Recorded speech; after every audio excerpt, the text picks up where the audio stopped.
हमारी गणना करना ही मुश्किल है कि जैन धर्म ये कब से शुरुआत इसकी है और कब तक इसका अंत है। ना इसकी कोई शुरुआत का पता है और ना ही इसके कोई अंत का पता है। दिगंबर अवस्था तक आने के लिए मुनि को उस बच्चे सा मन बनाना पड़ता है कि मुनि को किसी प्रकार से भी उसके मन मैला ना हो पाए। तो ये मुनि की अवस्था होती है, इसे दिगंबर मुनि बोला जाता है। और दिगंबर शब्द दो अक्षरों से मिलता है, एक होता है दिग, एक होता है अंबर। तो दिग मतलब दसों दिशाएं और अंबर मतलब वस्त्र। अगर तन पे एक भी लंगोट है तो तब तक मन में खोट है। जब बेटी पढ़ी लिखी होगी तो पूरा कुल पढ़ा लिखा होगा। यही कारण है कि आज जैन समाज में जो साक्षरता दर है वो लगभग 95% से ज़्यादा है। पहला सुख निरोगी काया, दूसरा सुख घर में हो माया, तीसरा सुख पुत्र हो आज्ञाकारी और चौथा सुख कुलवंती माई। जैन धर्म वास्तव में एक अनादि निधि जो कहते हैं हम लोग, ऐसा धर्म है जिसकी अंत का भी नहीं पता और शुरुआत का नहीं पता। नमस्कार दोस्तों, आपका स्वागत है एक और नए एपिसोड में। मैं हूं आपकी होस्ट, आपकी दोस्त। तो आज बहुत इंटरेस्टिंग होने वाला है क्योंकि मैं और ध्रुव आज का एपिसोड होस्ट कर रहे हैं। नमस्कार दोस्तों, तो हम स्वागत करते हैं हमारे शो पर अक्षत जैन अरिहंत का, जो कि एक बिजनेसमैन है और जैन धर्म से आते हैं। तो आज के पॉडकास्ट में हम जैन धर्म के ऊपर चर्चा करेंगे, जैन धर्म को जानेंगे, जैन धर्म की विचारधारा को जानेंगे। तो ये कंप्लीट पॉडकास्ट आपको देखना पड़ेगा क्योंकि आज के इस एक्सक्लूसिव पॉडकास्ट में हम जैन धर्म के बारे में बारीकी से समझेंगे अक्षय सर से। तो अक्षय सर, स्वागत है आपका हमारे पॉडकास्ट में। कैसे हैं आप? धन्यवाद आपके सभी व्यूअर्स को और आपको मेरा सादर जय जिनेंद्र। सर, मतलब ये सौभाग्य हमारा कि आप यहाँ पर आए और आपने जैन धर्म के बारे में लोगों को अवेयर कराने के बारे में सोचा, क्योंकि जो बारीकियां हैं हमारे धर्म में और जैन धर्म में वो अभी लोगों को उतना पता नहीं है, क्योंकि जो जनरेशन नई आ रही है वो उसको ऊपर से देखते हैं। अंदर क्या है, डेप्थ में क्या है, वो अभी किसी को नहीं पता। तो आज के इस पॉडकास्ट में हम गहराइयों में जाने वाले हैं कि एक्चुअल में है क्या, धर्म क्या है, विचारधारा क्या है। तो प्लीज हम शुरू करते हैं ये पॉडकास्ट। आप बने रहिए हमारे साथ आखिरी तक। तो हमारे साथ पहली शुरुआत होती है कि जो जैन धर्म है हमारा, इसकी शुरुआत कैसे हुई और इसकी विचारधारा क्या है, यहाँ से आप बताइए। देखिए, सबसे पहले तो मैं आपको यही बताना चाहूँगा कि अधिकतर लोग यही जानते हैं कि जैन धर्म की जो शुरुआत है वो भगवान महावीर स्वामी से हुई, लगभग आज से 2600 साल पहले। हाँ जी। जबकि ये बात पूर्णतः असत्य है, क्योंकि जो भगवान महावीर स्वामी हैं वो 24वें तीर्थंकर हैं। उनसे पहले 23 तीर्थंकर जैन धर्म के अंदर हो चुके हैं। अच्छा। यानी कि लगभग मान के चलिए 29वां अभी हमने जन्म कल्याणक मनाया है 23वें तीर्थंकर का, भगवान पारसनाथ का। अच्छा। और जो 22वें तीर्थंकर है भगवान नेमिनाथ, वो कृष्ण जी के ही चचेरे भाई हैं। अच्छा। और जो 20वें तीर्थंकर हैं मुनि सुरवतनाथ, वो भगवान राम के समय के हैं। अच्छा। अब आप श्रृंखला अगर आगे तक ले जाएंगे तो पहले तीर्थंकर ऋषभ देव हैं, तो वो बहुत आगे तक जाएंगे, उसकी तो शायद हम गणना भी नहीं कर सकते। अच्छा। तो इसकी जो स्थापना है वो इस काल के अंदर ऋषभ देव ने करी है। और इसके जो अंतिम तीर्थंकर हैं जैन धर्म के, वो भगवान महावीर स्वामी हैं। अच्छा। और ये केवल इस काल के हैं। अगर आप इससे पहले काल में जाएंगे तो 24 तीर्थंकर हैं, उससे पहले जाएंगे तो 24 तीर्थंकर हैं, या आने वाला जो काल है उसमें फिर 24 तीर्थंकर होंगे। तो हमारी गणना करना ही मुश्किल है कि जैन धर्म ये कब से शुरुआत इसकी है और कब तक इसका अंत है। ना इसकी कोई शुरुआत का पता है और ना ही इसके कोई अंत का पता है। तो जैन धर्म वास्तव में एक अनादि निधि जो कहते हैं हम लोग, ऐसा धर्म है जिसकी अंत का भी नहीं पता और शुरुआत का भी नहीं पता। अक्षय सर, अगर मैं बात करती हूँ जैन धर्म में, तो जो मुनि और संत होते हैं बाकी धर्म से अलग क्यों होते हैं? नहीं, देखिए, अलग नहीं होते। हम ये कह सकते हैं कि संत वही होते हैं, बाकी जो और होते हैं वो अलग होते हैं। क्योंकि देखिए, संत जो हमारे दिगंबर वेश में रहते हैं वो एक यथाजात मुद्रा उसे बोला जाता है।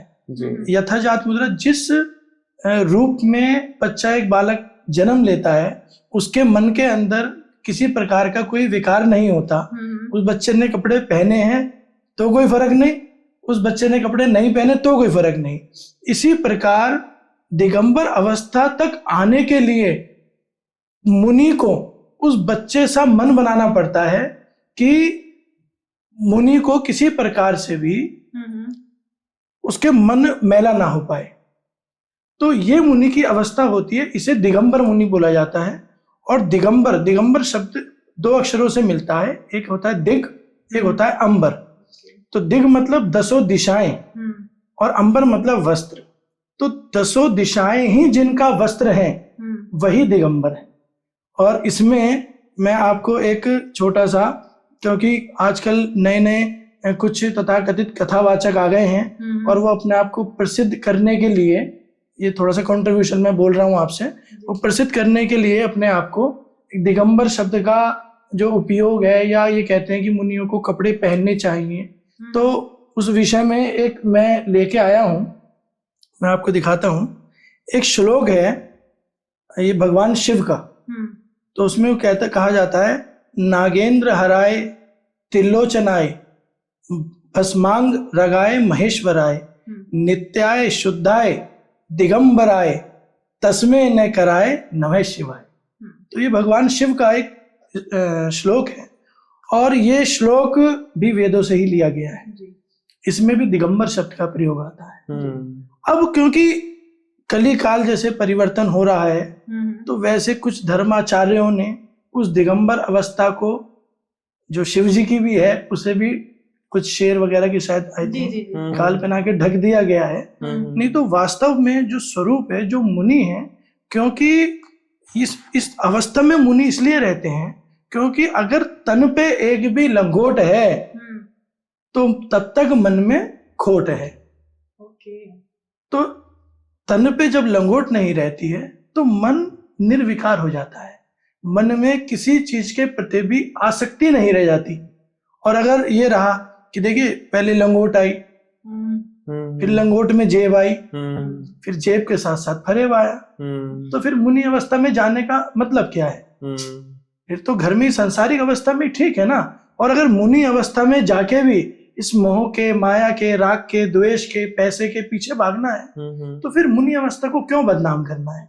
तो मैं तो इतना ही कहूंगा कि ऐसे जो भी मुनि हैं जो इन सब चीजों के पीछे भाग रहे हैं, चाहे वो किसी भी धर्म के हो, चाहे वो पादरी हो, चाहे वो कोई किसी धर्म के मौलाना हो, या किसी अन्य धर्म के कोई धर्म गुरु हो, तो देखिए मुनि का अनुसरण संसारिक लोग किया करते हैं।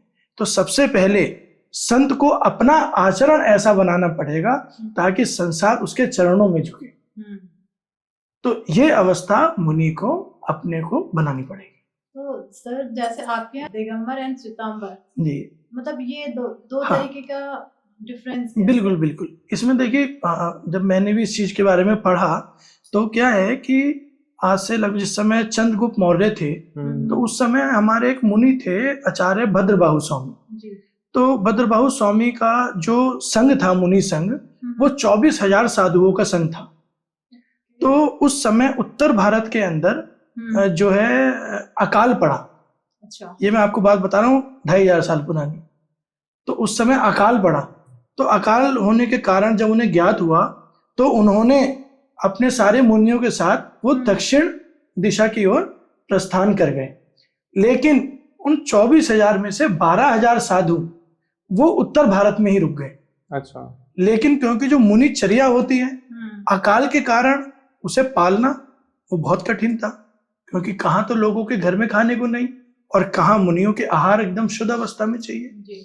तो ऐसी स्थिति में उन जो मुनियों का एक संघ के जो आचार्य थे स्थूल भद्र स्वामी, उन्होंने उनके साथ 12,000 बाकी साधु यहाँ रुके। तो उन्होंने उस समय के लिए, उस 12 वर्ष के लिए अपना सफेद वस्त्रों का, श्वेत वस्त्रों का धारण किया और अपने मुनि जीवन का निर्वहन किया। और 12 साल बाद, क्योंकि 12 साल एक अच्छा खासा समय होता है, उसके बाद फिर वो एक थोड़ा सा रीत बन गई और वो वहां से जैन धर्म के अंदर श्वेतांबर धर्म की परंपरा शुरू हुई। जी, श्वेतांबर का अर्थ ही ये है, श्वेत जमा अंबर, यानी सफेद वस्त्रों को जो पहनते हैं वो श्वेतांबर हैं। और दिगंबर जो दिशाओं को अपना अंबर मानते हैं, धरती जिनका बिछोना है वो दिगंबर है। तो सर जैन धर्म में सबसे ज्यादा लिटरेसी रेट है जी, सबसे ज्यादा पढ़े लिखे लोग हैं वो जैन धर्म से ही आते हैं, तो इसमें महिलाओं का क्या योगदान है, इसके पीछे का क्या हिस्ट्री है? देखिए हमने सुना है कि घर की अगर एक बेटी पढ़ी होगी तो पूरा कुल पढ़ जाएगा। हाँ जी। तो इसकी जो स्थापना हुई वो जो हमारे प्रथम तीर्थंकर थे ऋषभ देव, उन्होंने ही शुरू करी। ओके। और उनकी 2 बेटियां थी, एक ब्राह्मी और एक सुंदरी। अगर आप रिसर्च करेंगे तो आज भी जो सबसे पुरानी लिपि है वो ब्राह्मी लिपि है।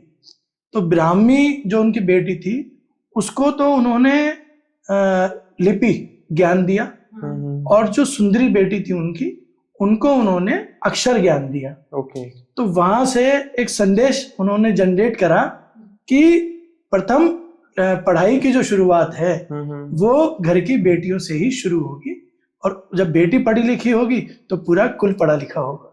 यही कारण है कि आज जैन समाज में जो साक्षरता दर है वो लगभग 95% से ज्यादा का है। क्या बात है सर, कह सकते थे काफी लंबे समय पहले ही, बिल्कुल स्टार्टिंग में शुरुआत कर दी थी भगवान आदिनाथ ने। अब आप लगाओ ना आदिनाथ, भाई मैंने आपको बताया कि 20वें तीर्थंकर मुनि सुरवतनाथ वो राम जी के समय में हुए। अब आप चलो अगर 100-200 साल गैप पे भी चलोगे तो कहाँ जाके बैठेंगे प्रथम तीर्थंकर? बहुत ऋषभ देव। बहुत ज्यादा। तो अब जो भगवान राम है वो भगवान ऋषभ देव की 81वीं पीढ़ी में जन्म हुआ है उनका, भगवान राम का। और उस समय में जो अमूमन एक उम्र होती थी वो 500 वर्ष, 600 वर्ष, 800 वर्ष होती थी। अब आप लग जाइए मिनिमम 500 वर्ष भी ले लीजिए और 80 पीढ़ी हो गई, 5 8 जा 40, 40,000 साल। अच्छा। तो प्रथम तीर्थंकर कहाँ जाके बैठते हैं?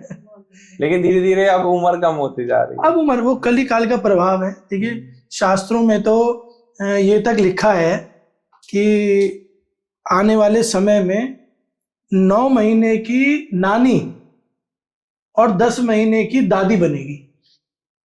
9 महीने की लड़की नानी और 10 महीने की लड़की दादी बनेगी।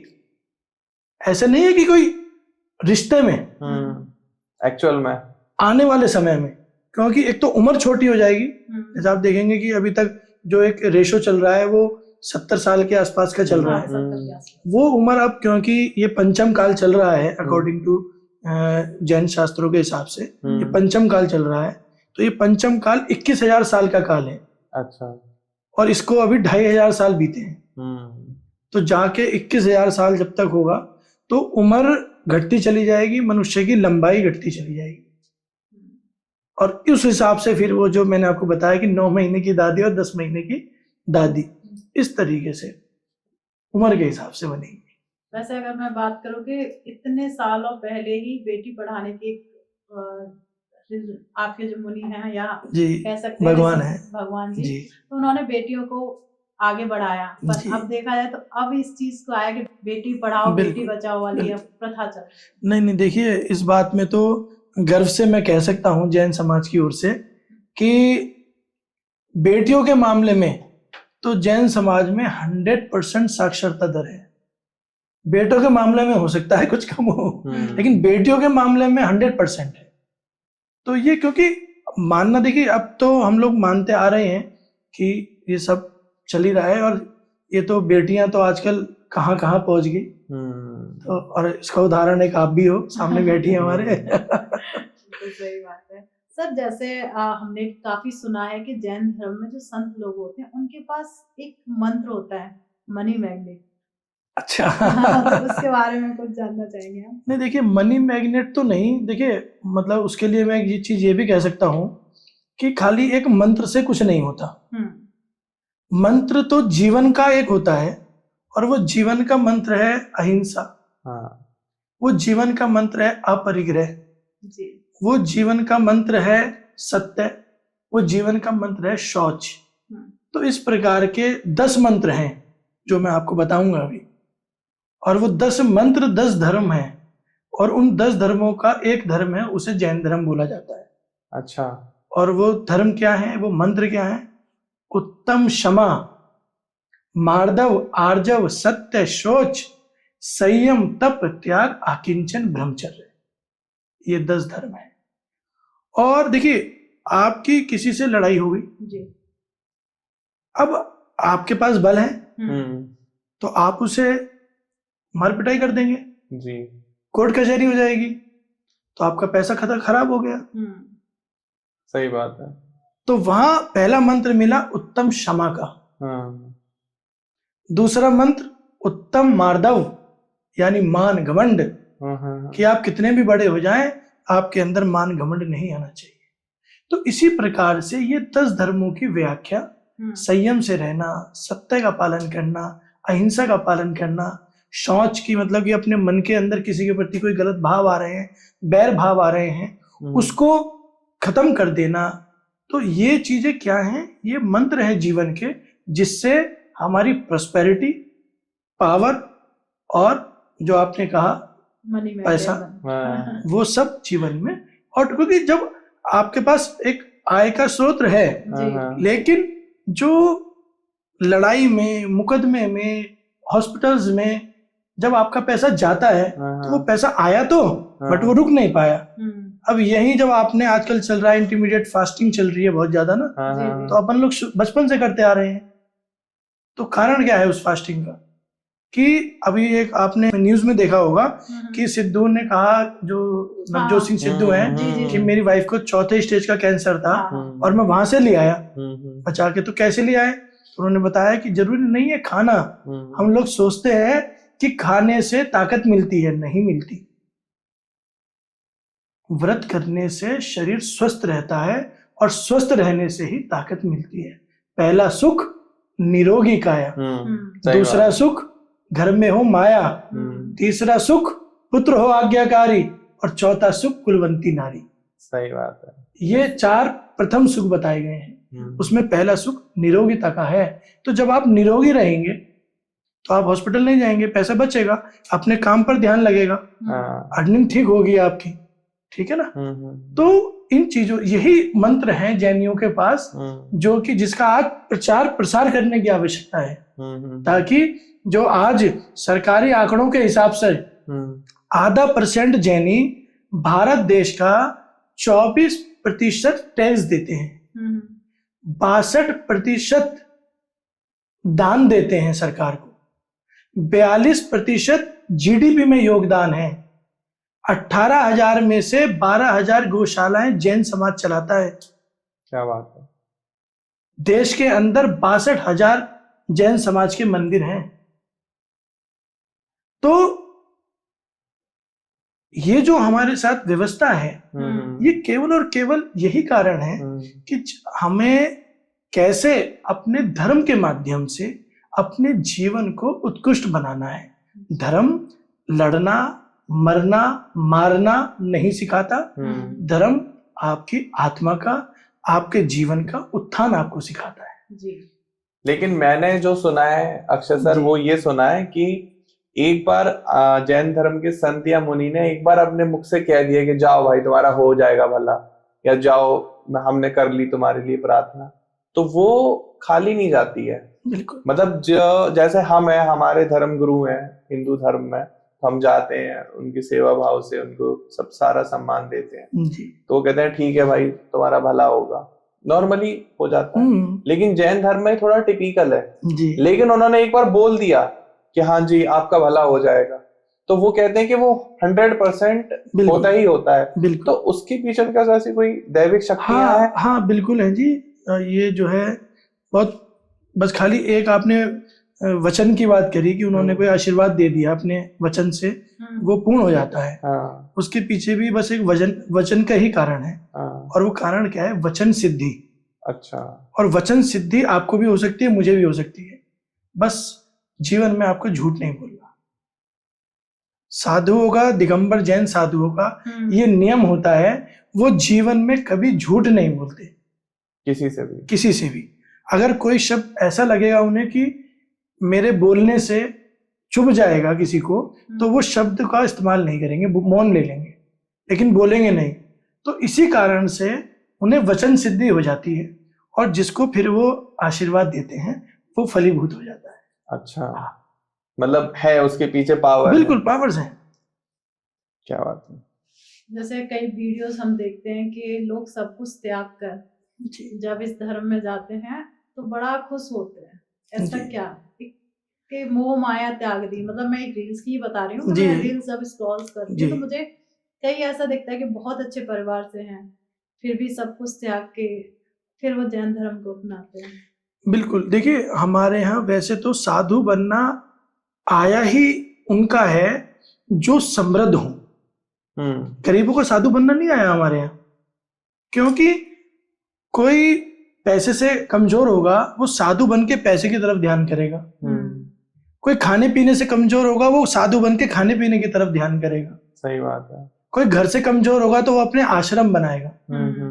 तो हमारे यहाँ साधु बनना आया ही उनका है जो अपने घर परिवार से पूर्णतः समृद्ध हो, हर तरीके से सक्षम हो, ताकि वो सारे राग रंग भोग देख चुके।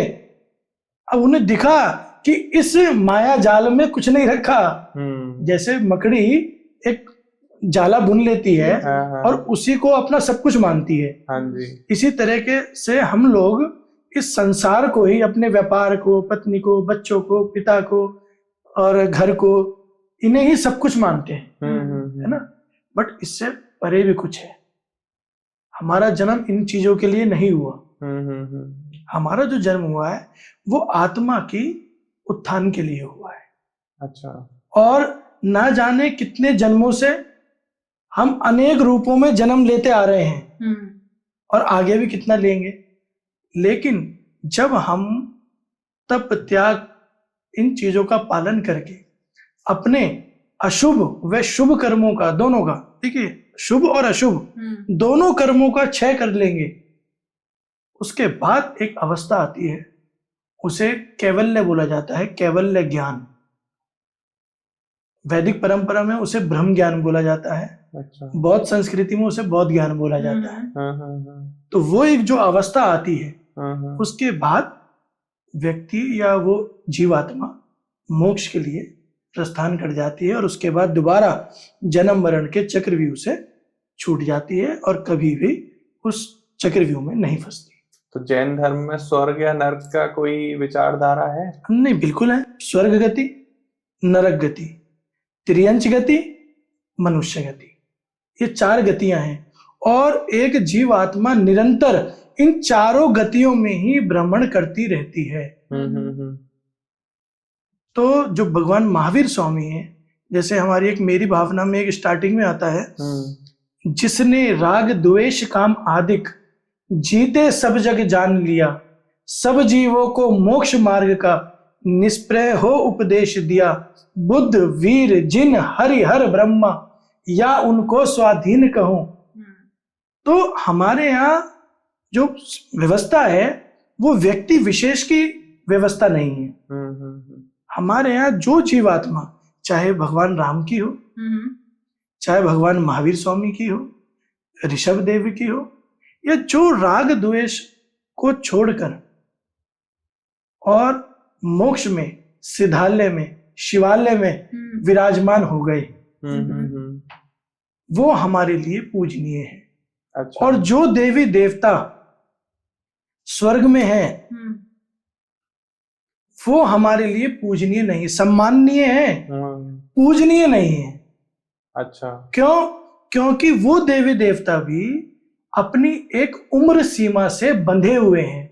जैसे आपकी मेरी उम्र 70 साल, 60 साल, 80 साल है, सही बात है। ऐसी उनकी उम्र 10,000 साल, 20,000 साल, 50,000 साल है। बट अंततः वो भी अपनी उम्र पूरी करके वापिस यहीं आना पड़ेगा अपने कर्म अनुसार, और उसके बाद अपने कर्मों का क्षय करके फिर वो मोक्ष जा सकते हैं। अच्छा, ये व्यवस्था है। तो हमारे यहाँ जो आपने पूछा अभी, ये पूरी व्यवस्था हमारे यहाँ है। तो अक्षय सर, जैसे हिंदू धर्म में देवी देवता भी हैं और राक्षस भी हैं, पॉजिटिव एनर्जी भी है तो नेगेटिव एनर्जी भी है, लेकिन जैन धर्म में मैंने जितना ज्यादा सुना है वो देवों के बारे में सुना है कि इतने तीर्थंकर हैं, इतने देव हैं। राक्षसों की मार्केटिंग बहुत कम हुई है, उनके बारे में बात बहुत कम होती है। तो क्या राक्षस हैं भी या नहीं है, या आप बिल्कुल सब अहिंसावादी हैं यहाँ पर? नहीं, देखिए एक बात छोटी सी हमें समझनी पड़ेगी इसमें। जैसे हम जहाँ रहते हैं वहां पर कोई एक बदमाश टाइप का आदमी होता है, ठीक है ना। तो दो चीजें हैं, या तो उससे चुपचाप बच के निकल जाओ, और या उससे राम राम जी करके निकल जाओ। सही बात। तो वो आपको छेड़ेगा नहीं, ठीक है ना। तो हमारे यहाँ जो आपने कहा सुर असुर दोनों जाति के देव होते हैं, ठीक है। और दोनों ही जाति के देव तीर्थंकर प्रभुओं की पूजा करते हैं। अच्छा, दोनों जातियों के, सुर भी असुर, क्योंकि असुरों को भी तो मोक्ष मार्ग वहीं से प्रशस्त होना है ना, और सुर जाति वालों का भी होना है। लेकिन जो अब जैसे बंदूक है तो वो पुलिस वाले के हाथ में भी है, और वो एक गुंडे के हाथ में भी है, ठीक है ना। तो पुलिस वालों को वैलिड कहते हैं और गुंडों को वैलिड हम नहीं कहते। सही बात। तो ऐसे ही दोनों चीजें हैं जो आपने पूछा मेरे से सवाल, तो दोनों का अस्तित्व है। बस फर्क इतना है कि जब हम किसी को परेशान नहीं करेंगे, किसी से बदतमीजी नहीं करेंगे, तो कोई हमसे भी नहीं करेगा। इतना तो बेवकूफ कोई भी नहीं। सही बात है। तो क्यों छेड़ना है किसी को? खुश रहो, अपने भगवान की मस्ती में मस्त रहो, और जब प्रभु की शक्ति आपके पास होगी तो कोई भी आपको छेड़ नहीं पाएगा। बात तो सही। तो राक्षस है ही नहीं आपके यहाँ पर? नहीं है, मैंने बताया ना, है असुर जाति के। असुर जाति के हैं, मैंने नकारा नहीं उसे, हैं, लेकिन उन्हें छेड़ना क्यों है? अच्छा। आप अपनी भक्ति में लीन रहो प्रभु की। जब आप उन्हें छेड़ोगे नहीं तो वो आपको भी नहीं छेड़ेंगे। सर, जो गिरनार पर्वत है उस पे आपका जो प्राचीन मंदिर है उस पे अवैध कब्जा हुआ है। जी जी। तो उस पे आपकी क्या विचारधारा है? बस आपने इस समय का जो ये टॉपिक लिया है वो बिल्कुल करंट टॉपिक है। इस समय बहुत इसके ऊपर चर्चा चल रही है, संसद तक में भी। देखिए ऐसा है कि गिरनार पर्वत है क्या, सबसे पहले हमें जानना पड़ेगा। जी। 22वें तीर्थंकर भगवान नेमिनाथ, उनके चचेरे भाई नारायण कृष्ण गुजरात के जूनागढ़ में वहां की राजकुमारी से शादी करने के लिए जा रहे हैं। ठीक है। राजुल कुमारी से। अच्छा। अब वहां पर जानवर बंधे देखे उन्होंने, उनका क्रंदन सुना, शोर सुना उनका। तो उन्होंने पूछा अपने सारथी से कि ये जानवर किस वजह से बांध रखे हैं। जी। बोले साहब 56 करोड़ आपके कुटुंबी आने हैं बिया में, तो भोजन के लिए है। बोले कोई अपने स्वाद के लिए इन निर्दोष पशुओं की जान ले लेगा? नहीं। वहां से उन्हें वैराग्य जागा। अच्छा। वहां से वैराग्य जाग के उन्होंने वहीं सब त्यागा, और त्याग के वहीं जूनागढ़ में स्थित गिरनार पर्वत की ओर अपना रुख करा। उस समय उस पर्वत को उज्जैन गिरी बोलते थे। अच्छा। तो उन्होंने वहां शादी नहीं की? नहीं, शादी नहीं करी। और जब हम ऊपर जाके उन्होंने तपस्या करी, और अंततः उसी गिरनार पर्वत की चोटी से, जिसे हम आज 5वीं टोक बोलते हैं, वहां से उन्होंने मोक्ष की प्राप्ति करी। ठीक है। और इंटरेस्टिंग बात एक और भी है इसके अंदर, कि जिस राजकुमारी से, राजुल जो थी, जिससे उनकी शादी होने वाली थी, देखिए सीता सती का नाम सबने सुना, मैना सती का नाम सबने सुना जी, सावित्री का नाम सबने सुना, लेकिन राजुल का नाम बड़े कम लोग लेते हैं। लेकिन इन सतियों से 2 पग आगे निकली परम पुनीता, यौवन की दहली पर जिसने पंच इंद्रियों को जीता। ये राजुल के लिए कहा जाता है। जब राजुल वहां बेहोश हो गई कि पति तो छोड़ छाड़ के चल दिए होने वाले, तो उनकी मां बोली कि तू क्यों इतना परेशान हो रही है, दूसरा लड़का देखेंगे तेरे लिए। तो बोली नहीं मां, मैंने नेमी कुमार को अपना पति हृदय से स्वीकार कर चुकी हूं, और अब जिस राह वो है उसी राह में जाऊंगी। उसी गिरनार पर्वत पर वो चोटी में बैठे हैं, और उसी में नीचे वो गुफा में बैठ के उन्होंने अपनी जीवन यापन करा। साध्वी की बात है। उस गिरनार पर्वत पर जब भगवान का मोक्ष हुआ तो उसकी चट्टान में से भगवान के चरण चिन्ह उकरी आए, जो हमारे लिए पंच महातीर्थों में एक तीर्थ है जैन समाज के लिए। 2002 के आसपास उस तीर्थ पर कुछ विधर्मियों द्वारा भगवा चोला पहनकर कब्जा कर लिया गया। अच्छा, मतलब हिंदुओं द्वारा। अब मैं उन्हें हिंदू नहीं कहता, मैं उन्हें विधर्मी कहता हूं, क्योंकि हिंदू कहने से ऐसा लगता है कि सारे हिंदू। तो कुछ लोग होते हैं ऐसी मानसिकता के, सब लोग ऐसी मानसिकता के नहीं होते। सही बात है। तो उन्होंने उस पर कब्जा कर लिया और पहले किन्हीं दत्तात्रेय गुरु की प्रतिमा लगभग 12 इंची ऊंची वहां उनके भगवान के चरण के पास स्थापित कर दी 2002 में। और 2020 यानी कोरोना काल के अंदर वो 12 इंच की मूर्ति हटा के वहां 5 फुट की मूर्ति स्थापित कर दी। जबकि जो गुरु दत्तात्रेय की आप जीवनी पढ़ेंगे तो वो गुरु दत्तात्रेय कभी भी गुजरात की तरफ ही नहीं गए, जिनको वहां ये कह रहे हैं कि गुरु दत्त की वहां पर प्रतिमा स्थापित उन्होंने करी है, कि यहां पर उन्होंने तपस्या करी। और सबसे बड़ी बात, ये काम पुराने काल में नहीं हुआ, ये काम आजाद भारत के अंदर हुआ और एक ऐसी सरकार के अंदर हुआ जिसे जैन समाज, हिंदू समाज अपनी सरकार मानता है। हाँ, सही बात। और कई बार कहा भी गया इस चीज के लिए, लेकिन जवाब एक ही मिलता है कि वोट। सही बात है। तो कुछ ऐसा प्रतीत होता है कि जैसे आज का समय लोकतंत्र ना होकर भीड़ तंत्र में बदल गया है, कि जहां भीड़ है वहीं बारात सज रही है। ऑब्वियस है, जैन धर्म बहुत, मतलब जो पॉपुलेशन है वो काफी कम है। बिल्कुल। तो देखिए पॉपुलेशन भले ही कम है, देखिए हम लोग, हमारे अभी एक साधु हैं पुलक सागर जी, उन्होंने भी ये बात कही थी अपने मन से कि हम लोग क्वांटिटी में विश्वास नहीं रखते, क्वालिटी में विश्वास रखते हैं। तो हम लोग किसी पे आज तक पूरे इतिहास के अंदर अगर उठा के देखा जाए तो जैन समाज में कोई ये नहीं कह सकता या बाहर कोई ये नहीं कह सकता कि जैन समाज के व्यक्तियों ने किसी मंदिर, मस्जिद, मठ, उपासना स्थल पर, गुरुद्वारे पर कब्जा करा हो। लेकिन आज, अब बात आपने कही है तो थोड़ी दूर तक जाएगी। बद्रीनाथ जाइए, वहां मुख्य प्रतिमा भगवान आदिनाथ की है। आप तिरुपति बालाजी जाइए, वहां मुख्य प्रतिमा भगवान नेमिनाथ की है। आप कोल्हापुर महालक्ष्मी मंदिर जाइए, वहां मुख्य प्रतिमा तीर्थंकर भगवान की रखी हुई है। तो ऐसे जैसे आजकल एक ट्रेंड चल गया है कि मस्जिद खोदो मंदिर मिलेगा, लेकिन मैं कहता हूँ थोड़ा सा और खोदो तो उसमें से जैन मंदिर या बौद्ध मंदिर मिलेगा। सही बात है। तो ये चल रहा है। तो ये बौद्ध मंदिर, जैन मंदिरों को किसने तोड़ा? हो सकता है। तो आज का समय भाई, आपके माध्यम से मैं तो अपने जो मेरे भाई बहन हैं वैदिक समाज के, हिंदू समाज के, मैं तो उनसे एक ही आग्रह करूंगा कि आपको ऐसे समय में हमारे साथ आना चाहिए। जैसे भगवान राम के मंदिर में हम आपके साथ खड़े हैं, जबकि वहां पर भगवान ऋषभ देव के लिखे हुए चांदी के सिक्के निकले खुदाई में, और ऐसा आर्किटेक्चर निकला जो पूर्णतः जैन धर्म से रिलेट करता है।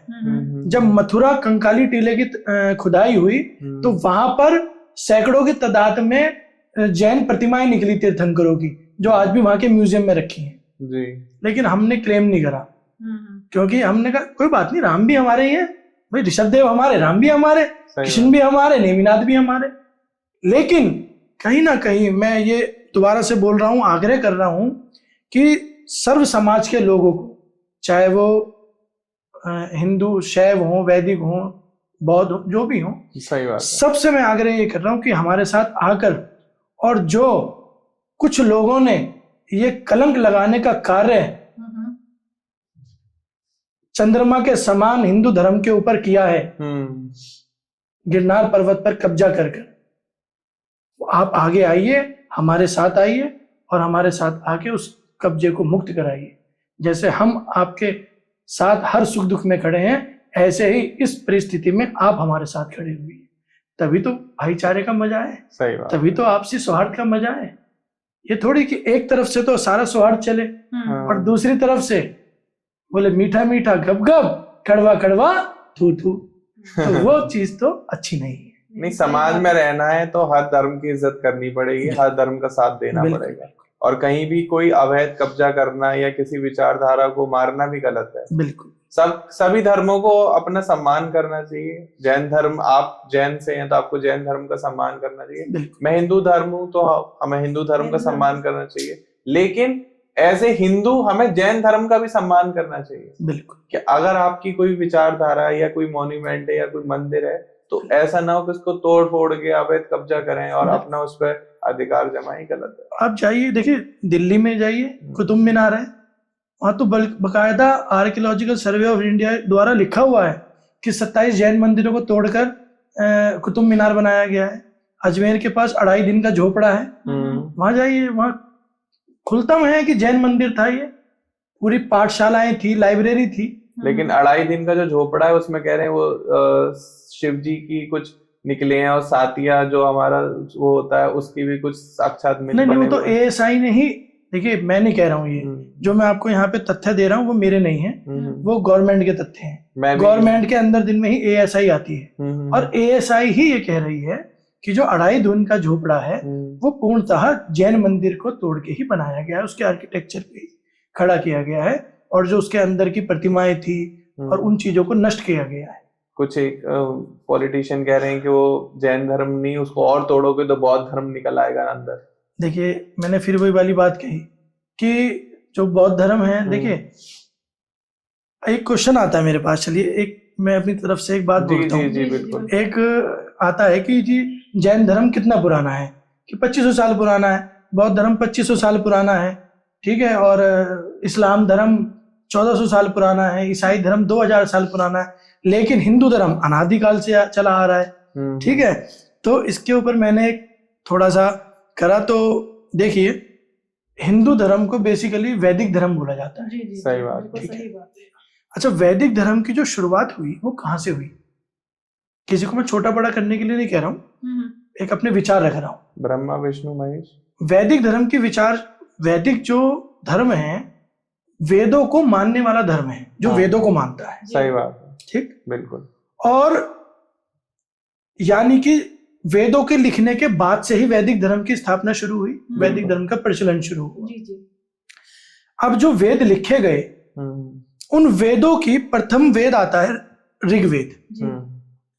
प्रथम वेद में, ऋग्वेद में 121 ऋचाओं के अंदर भगवान ऋषभ देव का वर्णन है। अच्छा। अरिष्ट नेमी जो 22वें तीर्थंकर हैं उनका वर्णन है।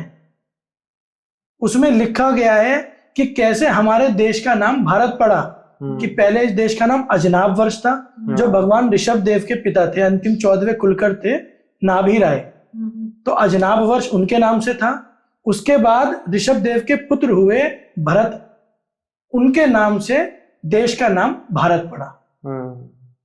और ये जो इस समय बड़े ट्रेंडिंग में भी चल रहे हैं, बागेश्वर वाले बाबा या देवकी नंदन ठाकुर, ये तो बात वो बोल भी चुके हैं कि ऋषभ देव के पुत्र हुए भरत, उनके नाम से ही देश का नाम भारत पड़ा।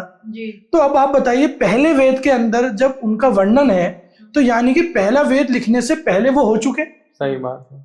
और इतने प्रभावशाली ढंग से हो चुके कि उनके बारे में लिखे बगैर वो ऋषि मुनि भी नहीं रह पाए वेद के अंदर। वो ऋषि मुनि भी, इसका मतलब कितने प्रभावित थे उनसे। तो अब आप यहां से बताइए पुराना कौन है? तो यह सवाल पुराने का नए का नहीं है, यह सवाल उपयोगिता का है। सही बात है। और उपयोगिता जहां तक मैं मानता हूं कि जैन धर्म से 80% मतलब मिलता है वैदिक धर्म। क्योंकि कहीं ना कहीं जो छाप है धर्म के ऊपर वो श्रमण परंपरा की छाप है। ये 2 प्रकार की परंपराएं चली हैं हमारे भारत देश के अंदर। बिल्कुल। पहली श्रमण परंपरा और दूसरी ब्राह्मण परंपरा। श्रमण परंपरा जो होती है वो जैन और बौद्ध, ये श्रमण परंपरा है, और ब्राह्मण परंपरा जो है वो वैदिक परंपरा है, वेदों के माध्यम से जो चली, ब्राह्मणों द्वारा चलाई गई। और श्रमण परंपरा ये चलाई गई क्षत्रियों के द्वारा। भगवान ऋषभ देव से लेकर महावीर स्वामी तक सारे ही 24 के 24 क्षत्रिय हैं। भगवान बुद्ध भी क्षत्रिय हैं, भगवान राम भी क्षत्रिय हैं, ये तो है, भगवान कृष्ण भी क्षत्रिय हैं, ठीक है ना। तो क्या है, आज आपने कब्जा कर लिया तीर्थ पर, लेकिन देखिए एक स्त्री जब एक बच्चे को जन्म देती है तो उसे बड़ी पीड़ा होती है। अब उसका पालन पोषण कोई और करे और पीड़ा, तो और ज्यादा दुख होता है। वही स्थिति आज है कि जो तीर्थ हैं वो जैन धर्म के हैं और उनका पालन पोषण आज वैदिक धर्मावलंबी कर रहे हैं। लेकिन हम कहते हैं ठीक है, एक तीर्थ जो हमारे 5 सबसे बड़े महातीर्थों में आता है, गिरनार, उसकी हम बात करते हैं, और जब तक जीवन है, जब तक काल है, जब तक करते रहेंगे और जब तक उसे पा नहीं लेंगे। तो मेरा सर अगला क्वेश्चन है आपसे कि जो जैन धर्म है इसमें जो यूथ है, आज का जो समाज है, जो नई जनरेशन आ रही है, इसको काफी आउटडेटेड और इररेलेवेंट मानते हैं कि इसकी जो विचारधाराएं हैं, प्रथाएं हैं, बहुत आउटडेटेड है। तो इसके बारे में आपको क्या कहना चाहेंगे हमारे यूथ को? देखिए, आउटडेटेड कुछ नहीं होता, समय के साथ सॉफ्टवेयर को अपडेट करना पड़ता है जी, ठीक है ना। चीज वही है, बस उसमें अपडेशन मांगती है, ठीक है ना। तो देखिए, जैन धर्म के अंदर सबसे पहले आया सुबह देव दर्शन। जब आप सुबह मंदिर चले जाते हैं और वहां जाके एक ऐसी प्रतिमा के दर्शन करते हैं भगवान की, जो निर्विकार रूप से सौम्य शांत भाव में बैठी हुई है, नासा दृष्टिधारे। अब क्या है, जब आप प्रतिमा को देखते हैं तो आप अंदर से कम 24 घंटे के लिए शांत हो जाते हैं, क्योंकि आपने सुबह सुबह 5 बजे 6 बजे उठकर उस शांत मुद्रा को देखा है प्रभु की। तो वो छवि आपके 24 घंटे तक आपके अंदर रहती है। दूसरे नंबर पे फिर आता है स्वाध्याय। स्वाध्याय यानी शास्त्रों का पढ़ना।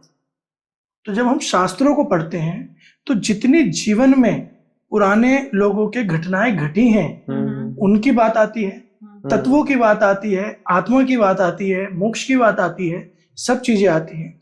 उससे जो मनुष्य है या ये यूथ है वो अपने आप को जोड़ता है और अनुकूल या प्रतिकूल दोनों स्थितियों में अपने को स्थिर रखता है। सही बात है। शास्त्रों के और स्थिति रखने में मजबूत उसे होना है, तो वो कैसे होगा? वो होगा ध्यान के माध्यम से।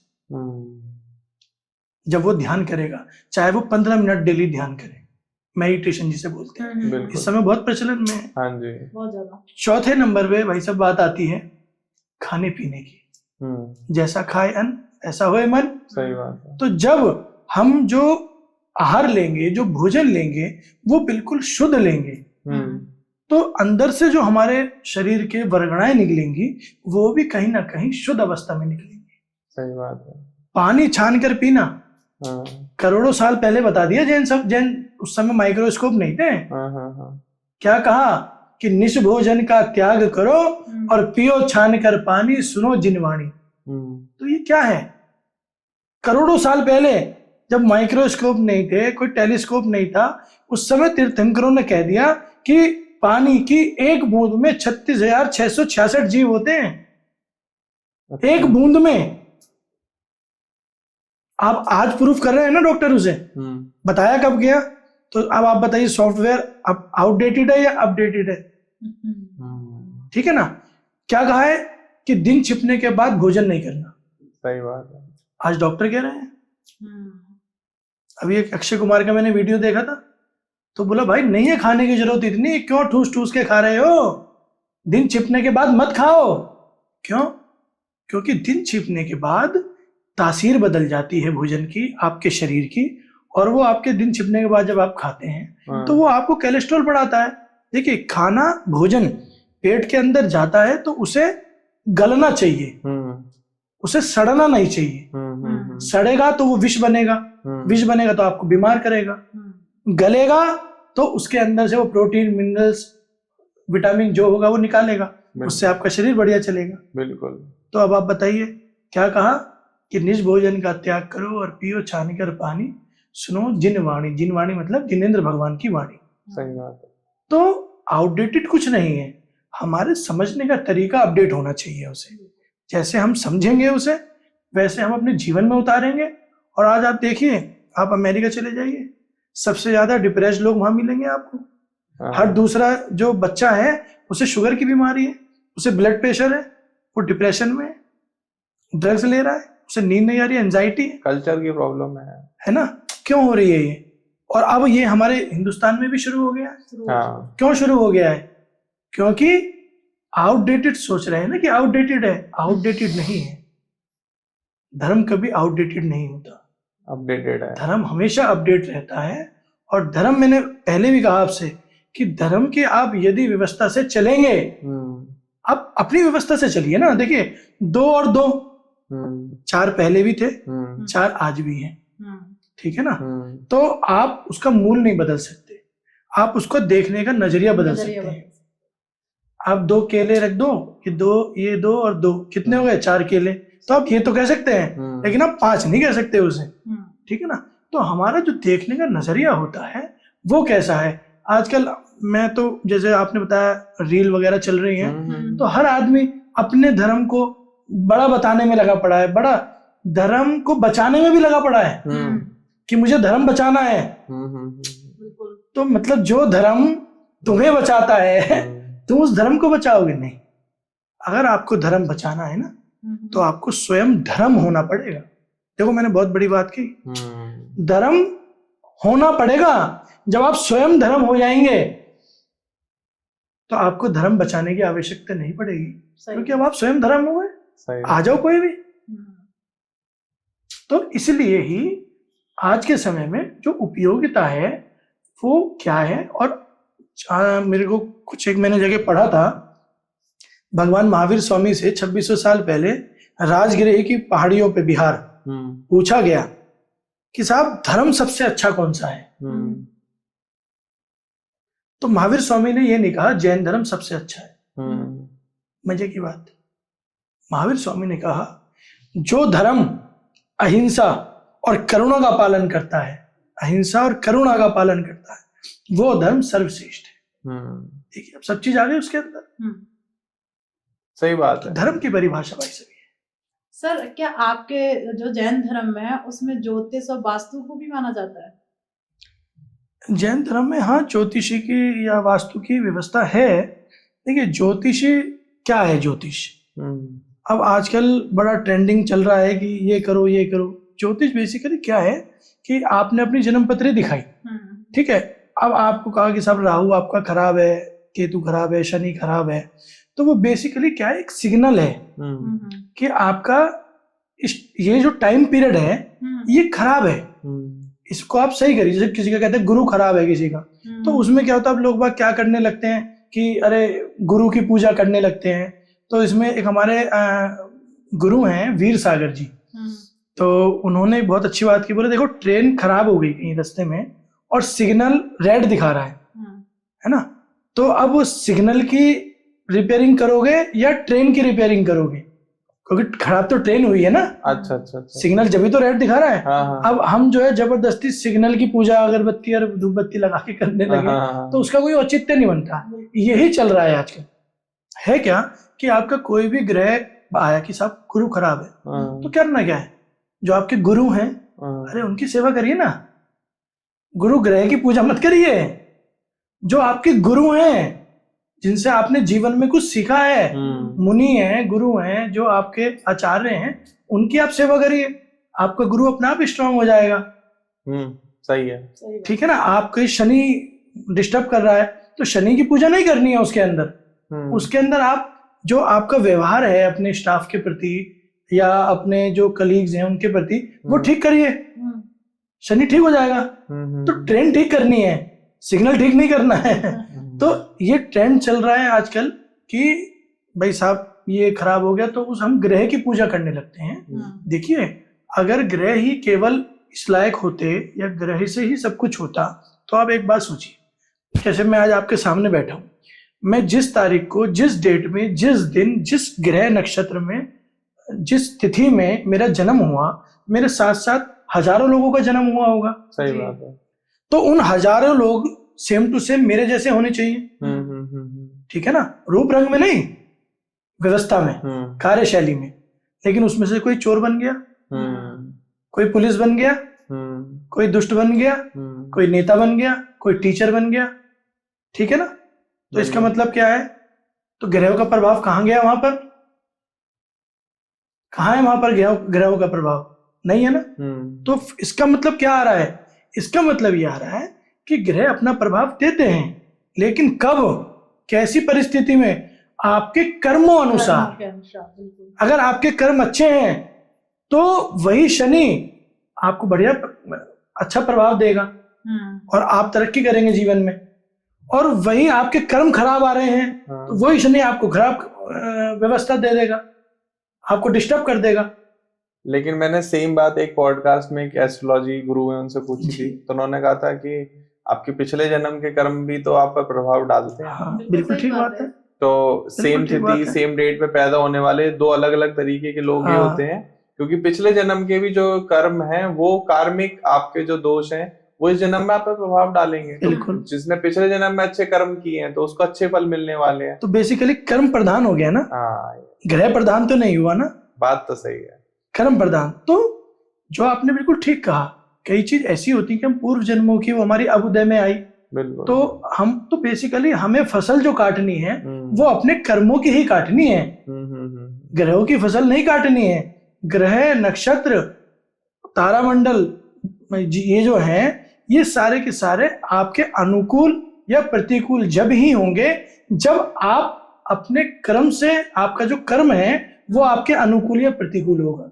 अगर आपने किसी को कष्ट पहुंचाया है और आपका ग्रह अच्छा है तब भी वो आपको कष्ट आएगा। कहते हैं ना कि मेरा तो समय इतना बढ़िया चल रहा है, फिर ऐसा क्यों हुआ, मेरा एक्सीडेंट हो गया, फिर ऐसा क्यों हुआ कि मुझे कोई मार के चला गया, तो क्योंकि तुमने भी करा था। सही बात है। तो कर्म, हमें बेसिकली कर्म को पकड़ना है, और जो ग्रह नक्षत्र हैं उनसे तो वो लाइक अ सिग्नल, कि उनसे तो हमें ये पता करना है कि गुड और बैड, और फिर उस स्थिति से अपने को आगे बढ़ाना है। जैसे मैं आपको बताऊं, मेरे साथ ही एक मैंने एक पंडित जी हैं, मैंने उन्हें जन्म पत्री दिखवाई अपनी, तो बोले साहब आपको तो इस समय राहु बड़ा खराब चल रहा है। तो बोले कि इस समय आपको ब्रेन हेमरेज होने की चांसेस है, अरे आपका ब्लड प्रेशर हाई है, आपको शुगर है। अच्छा, कुछ कुछ सिम्टम्स मेरे को ऐसे थे। बोले वो ग्रह प्रभाव आपका ऐसा है कि अगर मतलब या तो आप किसी को मार दोगे या आप अपने आप को मार लोगे। अरे भाई अच्छा, कितना टाइम है? बोले साहब 1.5 साल का पीरियड है। तो ठीक है। बोले उपाय बताऊं? मैंने कहा नहीं पंडित जी, उपाय मैं कर लूंगा। ठीक है ना। तो मैंने क्या करा, देखिए उन्होंने 2 चीज बताई। एक गुस्सा बताया, मैंने सुबह डेली 5:30 बजे में मंदिर पहुंच जाता था, वहां जाके भगवान का अभिषेक करा और अपनी पूजा करी।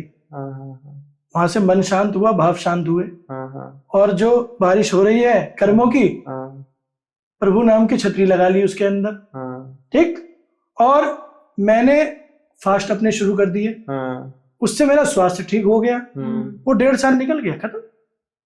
नहीं, ऑब्वियस। और मेन बात ये भी कि जो होना है वो होना ही है, वो होके रहेगा। नहीं, ऐसा भी नहीं है, जो होना है जरूरी नहीं। देखिए मैंने क्या बताया कि बारिश हो रही है, अब आपको भीगना है, तो आप घर से बाहर हो तो आप भीगोगे ही, लेकिन उस स्थिति में अगर आपने प्रभु नाम का छाता लगा लिया तो कहीं ना कहीं आप पे छींटे तो आएंगे, लेकिन आप भीगोगे नहीं, उड़ता नहीं भीग पाएंगे। ज्योतिष का एक तरीके से अगर देखा जाए तो वो एक मैप है, वो आपको बता देगा आगे दुर्घटना है आगे, बस। लेकिन अब हम क्या है कि अज्ञानता के कारण, या किसी, अब हो सकता है इस पोस्ट कार्ड के पास 2-4 जो ज्योतिषी हैं वो मुझे कहें कि क्या बता के गया है।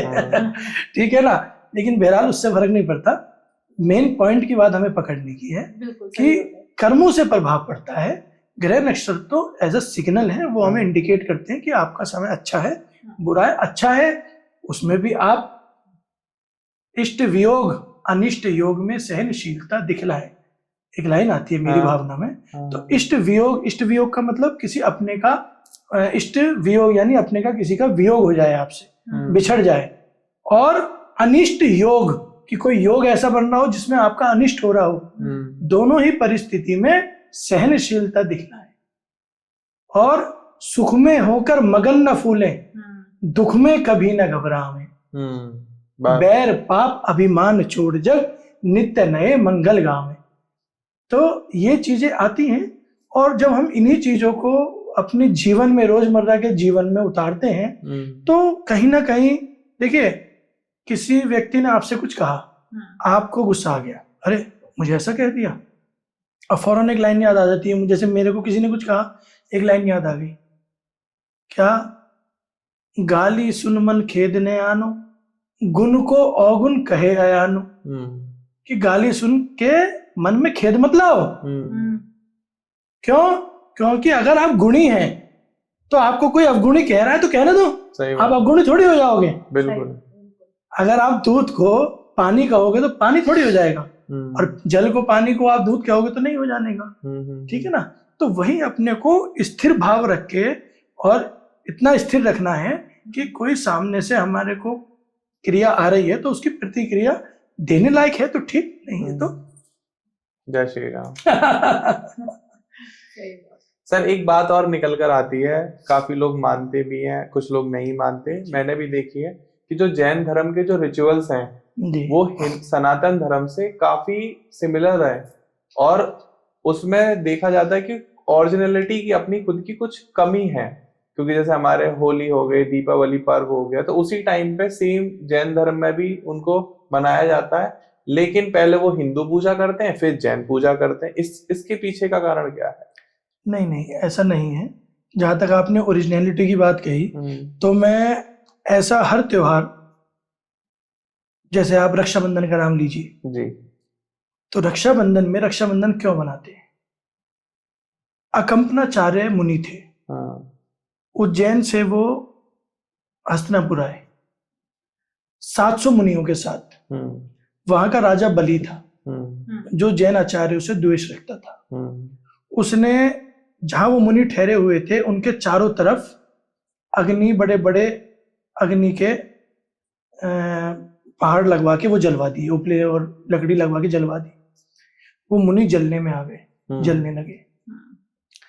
अब जो दूसरे मुनि कहीं बैठे हैं, उन्हें अपनी आभास हुआ कि मुनियों के ऊपर उपसर्ग हो रहा है, कष्ट आ रहा है। तो उन्होंने, दूसरे मुनि थे, उनका नाम था, दूसरे मुनि थे, तो उन्होंने उनसे कहा कि देखिए मुनियों के ऊपर उपसर्ग आ रहा है और आपको विक्रिय रिद्धि उत्पन्न हो चुकी है। ये विक्रिय रिद्धि एक तरीके की सुपर स्पेशल पावर होती है। तो बोले आपको विक्रिय रिद्धि उत्पन्न हो चुकी है और आप जाइए उनकी रक्षा करिए। तो मुनि ने कहा विक्रिय रिद्धि उत्पन्न हो गई, वो तपस्या में बैठे हैं। तो विक्रिय रिद्धि क्या होती है कि आप हाथ बढ़ाओ, अपना जहां तक ले जाना चाहो वहां तक ले जाओ, आप छोटा बड़ा अपने आप को करना चाहो। तो उन मुनि ने हस्तिनापुर पहुंचे और वहां जाके उन्होंने कहा भाई इसके जैन मुनि के रूप में जाऊंगा तो ये तो अब अहिंसा का क्योंकि पालन भी करना है। तो उन्होंने एक ब्राह्मण का, वामन का वेश धर लिया, बिल्कुल 4 फुटे, और वामन वेश भर के वो उस राजा के पास गए। राजा से पूछा, राजा मैंने सुना है कि तुम मनचाहा वरदान दे रहे हो। तो राजा ने कहा हाँ, देख लो अपनी बात से डिगोगे तो नहीं। बोले नहीं डिगूंगा। बोले मुझे बस 3 पग भूमि चाहिए, 3 पग भूमि। तो बोले बस। राजा हंसने लगा, दिया। तो उन मुनि ने, कहते हैं कि 1 पग में धरती नाप दी उस रिद्धि के कारण, 1 पग में आकाश नाप दिया, और 3रा पग बोले कहाँ रखूं। तो बोले, वो राजा लेट गया लंबा, बोला गुरुदेव मेरे ऊपर रखो। तब उन्होंने कहा मुनियों के ऊपर उपसर्ग हो रहा है और तुम करवा रहे हो, खत्म करवाओ। तब वो उपसर्ग उनका खत्म करवाया गया। वो मुनियों के गले सब जल गए थे। तो आपके यहाँ भी होता होगा कि जब रक्षाबंधन पूजी जाती है तो पहले जल की छींटें मारी जाती हैं, उसके बाद तिलक लगाया जाता है, कलावा बांधा जाता है और फिर सिवैयों का भोग लगाया जाता है। क्योंकि जलने के कारण वो मुनि कुछ खा नहीं पा रहे थे, तो इसलिए सिवैयां बनी उस दिन ताकि वो निगल ली जाए। तो ये रक्षाबंधन का ये त्योहार की शुरुआत यहाँ से हुई। नहीं पता ना? नहीं। अब देखिए हमारे यहाँ अलग स्टोरी है। अच्छा, हर धर्म में अलग स्टोरी है ना। जैसे आपने ये 3 पग वाला बताया था, ऐसे हमारे यहाँ पे वामन देव की स्टोरी है, वो मेरे को जानकारी है। उन्हें ही वामन देव, मैंने बताया ना, उन्हें ही वामन देव माना गया उसी के अंदर कि वो विष्णु जी के अवतार थे। जी जी जी। ठीक है ना? तो देखिए क्या है कि एक होता है मिथ, मिथ बोलते हैं किस्से कहानियां, ठीक है ना? तो जैसे मैंने सुनाई, ये भी काइंड ऑफ किस्से कहानियां हैं, या जो आपने कहा वैदिक धर्म के अंदर है वो भी किस्से कहानियां हैं। अब मैं अपने को सच कहूं, उधर आप लोग अपने को सच कहें, ठीक है? तो उस चीज की हमें गहराई में नहीं जाना। मुझे लगता है कि दिव्य आत्मा थी बस, ठीक है। दूसरे नंबर पे अब आ गए हम, दीपावली का आपने जिक्र करा। तो दीपावली में क्या करते हैं, धनतेरस वाले दिन दोपहर से आप अपने घर का मंदिर सजाते हैं। हाँ जी। जमीन में लगाते हैं। लगाते हैं, बिल्कुल। पूजन किसकी करते हैं दीपावली पर? लक्ष्मी जी की, गणेश जी की। लक्ष्मी जी की करते हैं। धनतेरस पे हम लोग कुबेर जी की करते हैं। कुबेर जी की, लक्ष्मी जी की, गणेश जी की। जी जी जी। दीपावली पे वापसी कौन आया था? राम जी। राम जी की पूजा क्यों नहीं करते? पॉइंट को समझना मेरी एक बात। आप राम की पूजा नहीं करते, सीता जी की नहीं करते, लक्ष्मण जी की नहीं करते, आप लक्ष्मी जी की करते हैं, गणेश जी की करते हैं, कुबेर जी की करते हैं। हमारे यहाँ पे सुबह होती है हनुमान जी और राम जी की। शाम को ये होगी ना? शाम को लक्ष्मी जो मुख्य पूजा है वो शाम की है, लक्ष्मी गणेश जी करते हैं। अब आप चीज को समझिए, जो धनतेरस है, पहली बात तो वो धनतेरस नहीं है, वो है धन्य तेरस। धन्य तेरस, धन्य हुई तेरस, धन्य हुआ संसार, आज ही के दिन खिरी महावीर की वाणी आखिरी बार। अच्छा। भगवान महावीर पर अंतिम लक्ष्मी रहती है एक, और वो लक्ष्मी होती है स्वर्ग की लक्ष्मी। सब चीज तो छोड़ चुके वो जी। अंतिम लक्ष्मी होती है स्वर्ग की लक्ष्मी। और वो स्वर्ग की लक्ष्मी किस रूप में होती है? वो उनकी सभा मंडप के रूप में होती है, जो कुबेर और इंद्र भगवान के लिए सजाते हैं। मणियों का सिंहासन बनाते हैं, सोने की सीढ़ियां बनाते हैं। तो इस अलंकार झंकार जो ये तोरण बंधन वार लगाते हैं, किस लिए? 12 सभाओं में बैठकर लोग बाग भगवान की वाणी सुनते हैं। तो भगवान महावीर ने धन्य तेरस वाले दिन दोपहर में आखिरी उपदेश दिया। उसके बाद उस समोशरण का भी, समोशरण बोलते हैं उस सभा को, उसका त्याग कर दिया। जैसे उसका त्याग करा तो इंद्रों ने उस समोशरण को छत विछत कर दिया, खत्म कर दिया पूरा। क्योंकि भगवान महावीर जैसी आभा तो किसी में नहीं है। जो कि महावीर भगवान जब वहां बैठते हैं उस समोशरण के अंदर, तो अपने शरीर जैसे 3 शरीर और बनाते हैं और चारों दिशाओं में बैठते हैं। जो जिस दिशा से देखता है उस दिशा में बैठते हैं।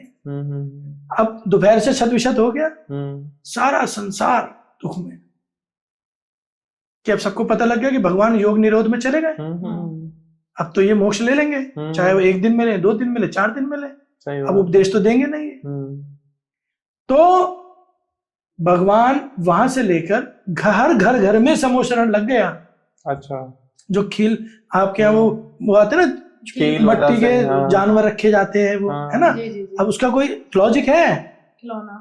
खिलौने रखे जाते हैं ना, उसका कोई लॉजिक है ना? नहीं होगा। क्यों नहीं होगा? क्योंकि किसी को पता ही नहीं। क्योंकि भगवान के समोशरण की जो सभा होती है उसमें जो 12 गैलरीज होती है, उस एक गैलरी में जानवर भी बैठते हैं वाणी सुनने के लिए भगवान की। एक पंक्ति में साधारण मनुष्य बैठते हैं, एक पंक्ति में आरिका, एक पंक्ति में मुनि, एक पंक्ति में चक्रवर्ती राजा, एक पंक्ति में साधारण राजा, एक पंक्ति में गौतम गणधर, जो गणधर होते हैं भगवान के, एक पंक्ति में देव, जो स्वर्गों से देव आते हैं भगवान की वाणी सुनने के लिए। ऐसे वो बैठते हैं सब। अच्छा। तो उस सभा का छत विछत हो गया, तो लोगों ने घर घर में समोशरण लगा लिए और अंधेरा। अब आई अमावस की रात। अब अमावस की रात सुबह सुबह 3:30-4 बजे प्रत्युष बेला में भगवान महावीर ने अपनी देह का त्याग करके और सिद्धालय में जा विराजे। जब सिद्धालय में जा विराजे, छोड़ गए भगवान। हर व्यक्ति रो रहा है, हर आदमी रो रहा है, लेकिन भगवान के जो सबसे निकट गणधर थे, उनके मुनि थे, जो भगवान की वाणी को लिखते हैं, उन्हें हमारे यहाँ बोला जाता है गौतम गणधर, गणेश, गणपति। गणपति जो लिखने में सर्वश्रेष्ठ हो गए, जो लिखने में ईश्वर के समान हो गए, वो गणपति। ठीक, तो अमावस्या के दिन शाम को 4 बजे गोधूलिक मुहूर्त के अंदर उन गौतम गणधर को केवल ज्ञान की प्राप्ति हो जाती है। अच्छा, तब घर घर में अमावस्या वाले दिन दीवे जले कि अभी तो ज्ञान देने वाले दीपक बस, इसका मतलब और भी होंगे महावीर भगवान के बाद। तो वहां से ये दीपावली का पर्व प्रारंभ में आता है, इसके अगर इतिहास में जाते हैं। अब क्या है, क्योंकि काल प्रभाव हुआ भाई, अंग्रेज आए, मुगल आक्रांता आए, फिर कुछ 1-2 शंकराचार्य भी ऐसे हुए जिन्होंने श्रवण परंपरा का ह्रास करा। तो वहां वो चलते चलते चलते चलते आज ये स्थिति हो गई। बहुत सारी डायनेस्टी भी आ चुकी है, बहुत सारी। देखिए डायनेस्टी की बात, देखिए पांड्या डायनेस्टी थी, गुप्त डायनेस्टी थी, आपकी होयसल, कर्नाटक में होयसल डायनेस्टी थी। आप जाइए कर्नाटक, कभी आपका मन हो जाने का, कर्नाटक जाइए, आपको कदम कदम पे जैन मंदिर मिलेंगे, कदम कदम पर। वहां के जो राजा हैं धर्मस्थल के, वीरेंद्र हेगड़े जी, सुबह 4 बजे पहले जैन मंदिर में अभिषेक करते हैं, फिर उनका आरती पूजन होता है मंजुनाथ मंदिर पे बैठकर, वो बैठते हैं, पहले उनका पूजन होता है, उसके बाद द्वार खुलते हैं मंदिर के, मंजुनाथ मंदिर के। वहां के राजा हैं वो। तो है क्या भाई साहब, आप ग्वालियर जाइए, ग्वालियर के अंदर गोपाचल पर्वत देखिए, जहाँ पे सिंधिया स्कूल है। तो आप नीचे से चढ़ना शुरू होंगे ना, 3 रास्ते हैं, तीनों रास्तों से कहीं से भी चढ़े तो पूरे पहाड़ पर जैन प्रतिमाएं बनी हुई है। तोमर वंश के, तोमर कौन लोग होते हैं, गुर्जर जाट होते हैं तोमर। तोमर वंश के राजाओं ने प्रतिमाएं बना रखी है, पूरे पहाड़ों को कटवा कटवा के, और एक प्रतिमा नहीं, हजारों प्रतिमाएं। क्या है, औरंगजेब के समय में वो प्रतिमाओं के सारे, किसी के धड़ काट रखा है, किसी का मुंह तोड़ रखा है, किसी का कुछ, किसी का कुछ। आप बताइए क्या है ये? नहीं, मंदिर तो खैर काफी मतलब बहुत बड़े बड़े भी हैं और तो बहुत अच्छे भी हैं। मतलब काल के क्या होता है भाई साहब, तो राजाओं ने, जैसे कोई राजा है, अब किसी धर्म गुरु का उनके ऊपर प्रभाव आ गया, तो वो राजा उन धर्म गुरु के प्रभाव में आके गलत काम करता है। हाँ। तो समाज गलत नहीं होता, कुछ लोग गलत होते हैं, और वो लोग जब किसी पदवी पे पहुंच जाते हैं तो वहां पे वो जो गलत काम शुरू करते हैं, उसके कारण समाज के ऊपर बदनामी का ठप्पा लग जाता है। डेमोक्रेसी तो अब आई है। धर्म तो हजारों लाखों साल पहले। धर्म है भाई साहब, धर्म कभी जैन नहीं था, धर्म कभी वैदिक नहीं था, धर्म कभी इस्लाम नहीं था, धर्म कभी क्रिश्चियन नहीं था। धर्म धर्म है। और देखिए, सूर्य, कहते हैं कि सूर्य हमारे देवता हैं, सूर्य हमारे भगवान हैं, ठीक है ना। तो उन्हें तो रोशनी, अपनी ऊर्जा केवल जो है हमें देनी चाहिए, सबको दे रहे हैं। तो कहते हैं कि जल देवता हैं, तो उन्हें भी प्यास हमारी बुझानी चाहिए, किसी और की तो बुझानी नहीं चाहिए। अग्नि देव हैं, तो उन्हें तो अग्नि हमारे घर में जलनी चाहिए, फिर दूसरे घर में क्यों जल रही है, ठीक है ना। देखिए क्या है कि जो सूर्य है, जैसे वो प्रकाश सबको दे रहा है बिना भेदभाव करे, जल सबकी प्यास बुझा रहा है बिना भेदभाव करे, अग्नि सबके यहाँ जल रही है बिना भेदभाव करे, हवा सबको लग रही है, पवन देवता की हवा सबको लग रही है बिना भेदभाव करे, ठीक है ना। तो भाई साहब ये उनका धर्म है, और धर्म कभी भेदभाव नहीं सिखाता, बात तो सही है। धर्म कभी बंटवारा नहीं करता, बिल्कुल। धर्म चींटी के लिए भी होता है, हाथी के लिए भी होता है, देवता के लिए भी होता है, मनुष्य के लिए भी होता है, गरीब के लिए भी होता है, अमीर के लिए भी होता है, स्त्री के लिए भी होता है, पुरुष के लिए भी होता है, बच्चे के लिए भी होता है, वृद्ध के लिए भी होता है। धर्म भेदभाव नहीं करता। अब 1-2 आजकल वीडियो चल रही है कि वो भंडारा था, तो बोले अरे तू तो जय श्री राम नहीं बोल रहा, मैं तुझे रोड नहीं दूंगा। हो रहा है। भूख और भोजन वो अपने आप में एक धर्म है। भूखे को भोजन मिल गया, वो धर्म है, वो धर्म है। आप लाख अगरबत्ती जला लो मंदिरों में जाके, आप लाख दीवे जला लो मंदिरों में जाके, लेकिन अगर आपने किसी की आंख का आंसू पोंछ लिया, वो उन लाखों हजारों दीपक और अगरबत्तियों से बढ़िया है। सही बात। तो मजा, आनंद उसके अंदर है कि दूसरे की अगर आंख में आंसू है और उसको देखकर, उसकी पीड़ा को देखकर आपकी भी आंख में आंसू आ गया, तो आप धर्मवान हैं। और उसकी पीड़ा देखकर आप खुश हो गए, तो आप बिल्कुल धर्म विहीन हैं। आपके अंदर धर्म का नामो निशान भी नहीं, चाहे आप भले ही किसी धर्म के हो। सही बात, कोई फर्क नहीं पड़ता। बिल्कुल सही बात है। ये हम मानते हैं। हाँ जी, हाँ जी। तो चलो सर, हम आज का जो हमारा धर्म सूत्र पर ये धर्म की इतनी बड़ी चर्चा हुई है, जैन धर्म की, इसको हम आगे भी कंटिन्यू रखेंगे आप लोगों के साथ। और अक्षय सर से अगर आप कनेक्ट कर पा रहे हो, इनकी बातों को समझ पा रहे हो, तो प्लीज कमेंट सेक्शन में कुछ ना कुछ लिखें, पॉजिटिव नेगेटिव, जैसा भी आपको अच्छा लग रहा हो, जो भी आपको समझ में आ रहा हो। कि कोई भी हमने अगर गलत बात कही है या आपको पसंद नहीं आई है तो आप वो भी बता सकते हैं। और अगर वीडियो पसंद आ रही हो तो प्लीज इसको लाइक करें। जैन धर्म की अवेयरनेस के लिए और इन बातों को आगे बढ़ाने के लिए इस वीडियो को शेयर कर दीजिएगा, हमारे अक्षय सर को शेयर कर दीजिएगा, ताकि इनकी बात लोगों तक पहुंच सके जो सर बताना चाहते हैं। और हमारे सपोर्ट के लिए, हमारे इस चैनल के सपोर्ट के लिए चैनल को सब्सक्राइब कर लीजिएगा। अक्षय सर, आप कुछ लास्ट में एक लाइन कहना चाहेंगे व्यूअर्स के लिए? बस मैं एक ही लाइन बोलना चाहूंगा, और खासकर आज के यूथ के लिए, कि आप लोग किसी धर्म विशेष के मत बनिए, केवल धर्म के हो जाइए और स्वयं धर्म हो जाइए। अगर आपने इतना काम कर लिया तो आपने स्वयं ईश्वर को पा लिया और आप स्वयं ईश्वर हो गए।